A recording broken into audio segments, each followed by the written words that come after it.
E aí, galera, muito boa tarde, sejam bem-vindos. A gente está começando mais uma edição do nosso SBT Esporte. Hoje a gente vai falar de mais medidas que foram adotadas pelos clubes em relação à pandemia, sobre as reuniões que podem definir o futuro dos calendários de uma alfinetada de um ex-presidente do Corinthians na atual gestão.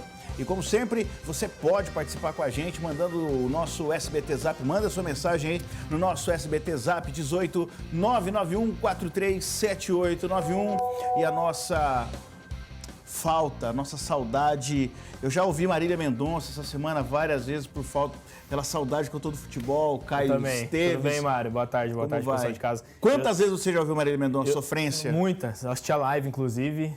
Pensando em futebol. Em alguns momentos eu pensei muito nos eventos esportivos. Claro que hoje não é só o esporte não é o mais importante, é a vida. Mas tudo envolve, né? O esporte é um momento de lazer que muita gente está deixando de fazer, de se privar. Eu mesmo gosto de praticar esportes, não estou praticando por causa da quarentena. Então, imagina a galera de casa que também esteja fazendo o mesmo. Eu já mandei o WhatsApp. Faz falta. Mandei o WhatsApp no celular do futebol. Ele dá 2 tiquinhos, mas não responde. Eu não sei o que acontece. Visualiza e não responde. Não, fica azul, mas ele não responde. Terrível. Torcer para voltar logo, né? Responde, futebol, responde. Vamos começar? Bora. Então vamos nessa. Vamos começar falando da possível volta do futebol no Brasil. Ao que tudo indica, deve ficar para maio. Os representantes dos clubes das séries A e B do Campeonato Brasileiro se reuniram com a CBF e anunciaram o prolongamento das férias dos jogadores por mais 10 dias. A volta fica definida para o dia 1º de maio. Botafogo, Flamengo e Vasco vão aguardar a deliberação da Federação Carioca. A Comissão Nacional de Clubes também divulgou a decisão por meio de nota oficial. O órgão estatutário da CBF, com independência deliberativa dos clubes, informa que a reunião realizada em 14 de abril de 2020, os clubes das séries A e B do Campeonato Brasileiro de Futebol, por expressiva maioria, optaram por estender as férias dos seus atletas até o dia 30 de abril de 2020, com o objetivo de preservar o calendário do futebol brasileiro e todas as suas competições.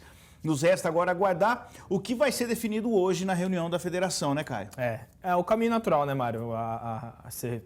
Jogar mais para frente os dias de férias dos jogadores, ainda mais depois da renovação da quarentena na maioria dos estados brasileiros, se não até em todos, né? Então, acho que é o caminho ideal para os jogadores, para todo mundo se preservar. Agora, uma coisa que eu acho que vai acontecer, Mário, eu acho que talvez seja o melhor caminho é esperar acontecer, passar o pico dessa doença e aí depois a gente pensar em ter jogos com portões fechados. Eu acho que já é um período que a gente deve considerar essa possibilidade.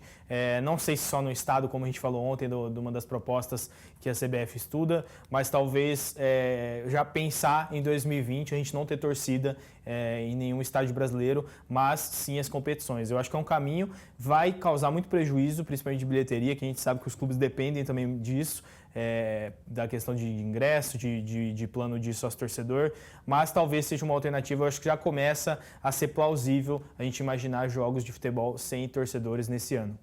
Vamos ver.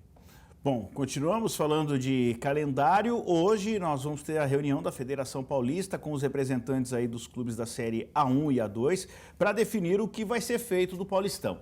O presidente da Federação Paulista, o Reinaldo Carneiro Bastos, já afirmou que o campeonato vai ser decidido dentro de campo e deve estipular um prazo e a forma de que isso aconteça. Mas o Palmeiras já se posicionou contra a retomada precipitada. O jornal Lance recebeu uma nota oficial do clube, onde o Palmeiras afirma que vai disputar todas as competições e honrar todos os compromissos esportivos e espera que isso seja feito o mais rápido possível. Só que o clube também afirma que isso só vai acontecer quando existir a liberação das autoridades de saúde. Óbvio. Claro. Justo. Né? E dos órgãos competentes, em um ambiente totalmente seguro para os atletas, comissão técnica e demais colaboradores. Será que a gente realmente vai ter uma situação positiva da Federação Paulista? É difícil colocar qualquer coisa relacionada a isso, Mário, mas pela nota já dá para a gente imaginar, entender que o Palmeiras está meio que colocando um freio. E na minha visão é o que a gente falou ontem. Para mim a federação está mais interessada no cumprimento dos contratos, das coisas que envolvem fora o futebol dentro de campo do que o futebol em si. O Palmeiras está correto, na minha visão, tem que exigir que os jogos tenham segurança, que isso seja feito no momento oportuno, e eu acho que esse momento não é agora. Eu acho que a gente tem que esperar mais um pouco para analisar como que a situação vai evoluir, principalmente no estado de São Paulo, né? O estado de São Paulo é o epicentro da doença no Brasil, então aqui a situação tem que ser muito mais cautelosa do que nos outros estados. Vamos lá para a nossa tela? Vamos tirar, ó, sensacional, vamos para a tela já? Então, ó, daqui a pouco, vamos nessa? Vamos lá? Então vamos pôr na tela aqui. Vamos lá, o Vitor Gabriel de Rio Preto. Nada melhor que passar a tarde assistindo SBT Esporte. Boa, Vitão. Valeu. Abraço, garoto. Tem mais? Bora lá. O Vitor Yuri de Andradina. Só Vitor hoje. Boa tarde. O que seria do Brasileirão e de outros campeonatos sem torcidas? Meu Deus! Verdade. Acho que seria um campeonato muito mais triste da gente assistir, né? Sem torcida. Para mim, o torcedor é a essência do futebol, né? Mas se já existe esse contrato, se tem que cumprir, não tem o que fazer, né? E precisa ter um campeão, né, Maré? Exatamente. É muito triste você passar um ano, a borracha no ano inteiro, né? É complicado. Vamos ver o que vai ser, mas eu prefiro, entre não ter e ter um campeonato com um estádio fechado, eu prefiro assistir o campeonato com estádio fechado. Vamos faturar? Daqui a pouco a gente volta. Fica por aí.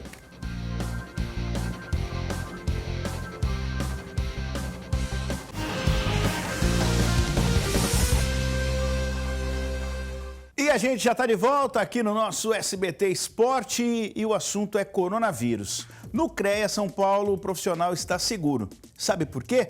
Através do seu app, você pode ter acesso aos principais serviços de maneira online para trabalhar de forma remota. Então, baixe agora o aplicativo do CREA São Paulo, disponível no Google Play e também na Apple Store. Ou acesse os demais canais digitais no creasp.org.br. CREA São Paulo, Conselho Regional de Engenharia e Agronomia do Estado de São Paulo. E a gente segue aqui no nosso SBT Esporte. Vamos falar agora de Corinthians, uma fumaça negra pairando pela cabeça de André Sanches. Eleições, né? Exatamente, chegando. As eleições estão chegando. E o ex-presidente do clube, Mário Gobi Filho, fez críticas duras aí, né, Caio? E ele numa live que está todo mundo fazendo, fez duras críticas aí ao André Sanches e o jeito dessa diretoria está trabalhando com o Corinthians. O que você achou? Exatamente. Eu acho que envolve muito mais... As coisas que o Gobi falou fazem sentido, que aí estão relacionadas a muitas coisas da arena, da gestão do elenco. Eu acho que esportivamente o Corinthians vem falhando. E acho que falhou na manutenção do Carille e aí depois esperar chegar no estopim de até a torcida ter que, em muitas partes da torcida do Corinthians, pedir a saída do Carille. Acho que o Andrés ele tem méritos pelo que ele fez no passado, mas essa gestão específica do Corinthians, eu acho que pecou mais do que acertou e a gente está vendo o resultado dentro de campo. Acho que o Corinthians precisa de uma renovação diferente em breve e vamos ver o que vai ser nas eleições, né? Bom, para você entender o que a gente está falando sobre o comentário do Mário Gobi, põe na tela aí o que ele falou ontem. Eu nunca fui na minha vida acessório do principal. Eu sempre fui protagonista. Então vamos deixar aqui outra questão bastante clara. Não é que eu fui do grupo Renovação. Eu não sou pouca coisa. Eu idealizei, fundei o Grupo Renovação. Aliás, eu redigi os princípios do Grupo Renovação. Eu fui líder do Grupo Renovação. Mas no segundo ano do meu mandato, até que pelo grupo eu fui candidato a presidente do conselho, eu fui diretor de futebol e fui presidente. Eu não fui pouca coisa.